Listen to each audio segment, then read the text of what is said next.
जन सुराज प्रमुख प्रशांत किशोर द्वारा एनडीए नेताओं पर लगाए हत्या और भ्रष्टाचार के आरोप में अब बीजेपी में घमासान मच गया है। पीके के आरोपों पर पूर्व केंद्रीय मंत्री और आरा के पूर्व सांसद आरके सिंह ने बागी तेवर अख्तियार कर लिए हैं और अपनी ही पार्टी के नेताओं के आरोपों पर सफाई मांगी है। आरके सिंह ने अपनी ही पार्टी के नेताओं से सफाई देने की मांग करते हुए कहा कि सम्राट चौधरी और दिलीप जायसवाल पर प्रशांत किशोर ने जो आरोप लगाए हैं वो बेहद गंभीर हैं। उन्होंने कहा कि दोनों नेताओं को बताना चाहिए कि उनके ऊपर लगाए गए आरोपों में कितनी सच्चाई है। उनको सामने आना चाहिए और उसका जवाब देना चाहिए, अगर उनके पास जवाब है। अगर जवाब नहीं है तो इस्तीफा दे देना चाहिए। अब जैसे प्रशांत किशोर ने आरोप लगाया दिलीप जायसवाल पर कि हाँ साहब सो हत्या में इन्वॉल्व थे, ये आरोप लगाया कि उन्होंने कोई मेडिकल कॉलेज पर ये कब्जा कर लिया अवैध रूप से, माइनॉरिटी मेडिकल कॉलेज, उसका उत्तर देना चाहिए अगर उनके पास उत्तर है तो। और नहीं तो बता दे कि हमारे पास उत्तर नहीं, आइए उत्तर है तो मानहानि का केस कर देना चाहिए। इसी तरह से सम्राट चौधरी ये बार बार कहता है कि उप मुख्यमंत्री है,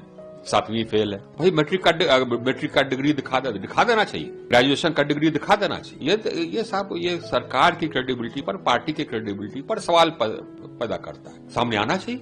तो जैसे कि उससे सहमत हूं, जो डी के जो प्रवक्ता थे, मैं उससे बिल्कुल सहमत हूं। सामने आके कहना चाहिए, जैसे अशोक चौधरी के बारे में उन्होंने कहा कि 200 करोड़ कहां से है, वैसे ही तो आप चाहते हैं कि जिन जिन पे आरोप लग रहे हैं उन सबको आकर के अपना बात क्लियर करना चाहिए। और अगर आरोप सही है तो आप छोड़कर चले जाइए। आप पार्टी के सभी को काहे धूमिल कर रहे हैं। और इन जिन पे आरोप लगे हैं, आपको लग रहा है कि इन सब की वजह से आने वाले चुनाव में हो सकता है? बिल्कुल साहब, अब इसके कारण क्या हो रहा है कि ये पार्टी का जो ग्राफ है वो नीचे गिर रहा है ना, देख रहा है कि कैसे कैसे लोग हैं, इसीलिए ये आवश्यक है कि सामने आवे। एक सवाल और कि पूर्व सांसद ने विशेष रूप से सम्राट चौधरी से अपनी डिग्री सार्वजनिक करने की मांग की और दिलीप जायसवाल से स्पष्ट करने को कहा कि उन्होंने कॉलेज हड़पा नहीं है। उन्होंने कहा कि अगर सम्राट चौधरी, दिलीप जायसवाल और अशोक चौधरी साफ हैं, तो उन्हें सामने आना चाहिए और अपनी चुप्पी तोड़नी चाहिए। उन्होंने मुख्यमंत्री नीतीश कुमार से भी मांग की कि वे इन नेताओं से जवाब मांगे। बीजेपी आलाकमान को भी सम्राट और जायसवाल से आरोपों पर स्पष्टीकरण मांगना चाहिए कि आपका उप मुख्यमंत्री मर्डर का एक्यूज्ड है, जेल में रहा है और जेल से सिर्फ इसलिए छूटा क्योंकि इन्होंने प्रमाण दिया कि हम नाबालिग हैं। सदानंद सिंह, उनकी हत्या हुई जिसमें ये नामजद अभियुक्त है, जेल गए। उस केस के पिटीशन में सुप्रीम कोर्ट में लिख के दिया गया कि इन्होंने जब मैट्रिक का एग्जाम दिया तो मैट्रिक का एग्जाम इन्होंने दिया है सम्राट कुमार मौर्य के नाम से। और सुप्रीम कोर्ट के हलफनामे में यह लिखा गया कि सम्राट कुमार मौर्य उस समय के, इन्होंने इनका एडमिट कार्ड, इनका रोल नंबर वो सब जारी किया, सुप्रीम कोर्ट के दस्तावेज में है। और बिहार विद्यालय परीक्षा समिति जो मैट्रिक का एग्जाम कराती है, इनसे पूछा गया सुप्रीम कोर्ट के द्वारा इनके पढ़ाई के एज के बारे में, क्योंकि मैट्रिक के सर्टिफिकेट को ही एज का दस्तावेज माना जाता है।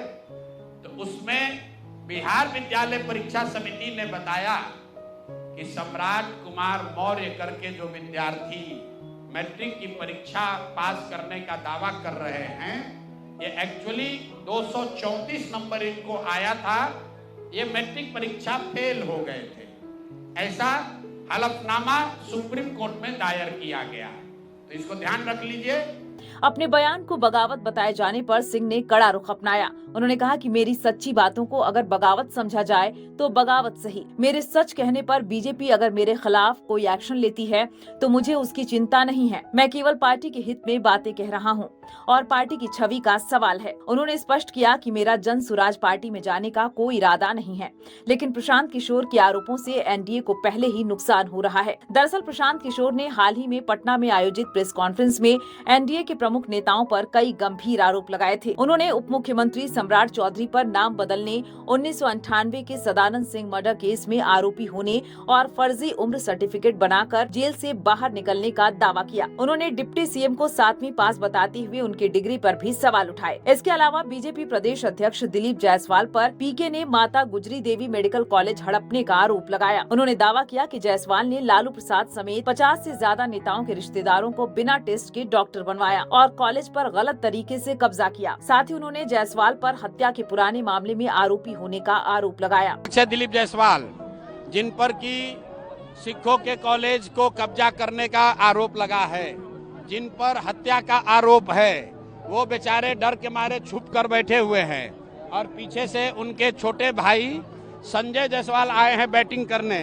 तो आप देखें ना, क्रिकेट में देखे हैं ना, रनर होता है जो रिटायर हो जाता है बैट्समैन, तो एक रनर आता है दौड़ने उसके बदले में। तो ये आए हैं यहाँ पर रनर बन के। तो बैट्समैन तो गया ही गया, ये भी जाएंगे। पीके ने नीतीश कुमार के मंत्री अशोक चौधरी पर भी आरोप लगाया। उन्होंने कहा कि चौधरी ने मात्र 2 साल में 200 करोड़ रुपए से ज्यादा की जमीन अर्जित की है, जो भ्रष्टाचार का पुख्ता सबूत है।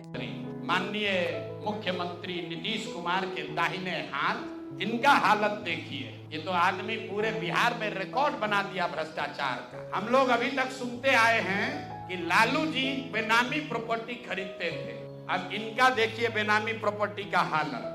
जब अशोक चौधरी की बेटी की सगाई हो गई, तो सगाई से शादी के बीच में 38 करोड़ रुपए की जमीन पटना में खरीदी गई है। टोटल 38 करोड़ 44 लाख 40 हजार इतने रुपए का तो चेक से पेमेंट हुआ है। चेक से पेमेंट हुआ है 38 करोड़ 44 लाख 40 हजार। 12/5/2022 को पहली जमीन ली गई 23 करोड़ 40 लाख 30 हजार में। 12/5/2022 को एक दूसरी जमीन ली गई जिसकी कीमत है 8 करोड़ 89 लाख 70 हजार। 8 दिन के बाद 20 मई 2022 को फिर एक तीसरी जमीन ली गई जिसका वैल्यू है 3 करोड़ 44 लाख 41 हजार। फिर 2 महीने के बाद 14 अप्रैल 2022 को जमीन खरीदी गई 7 करोड़ 20 लाख का। फिर 4 दिन के बाद 18 जुलाई 2022 को जमीन खरीदा गया 15 करोड़ 50 लाख का।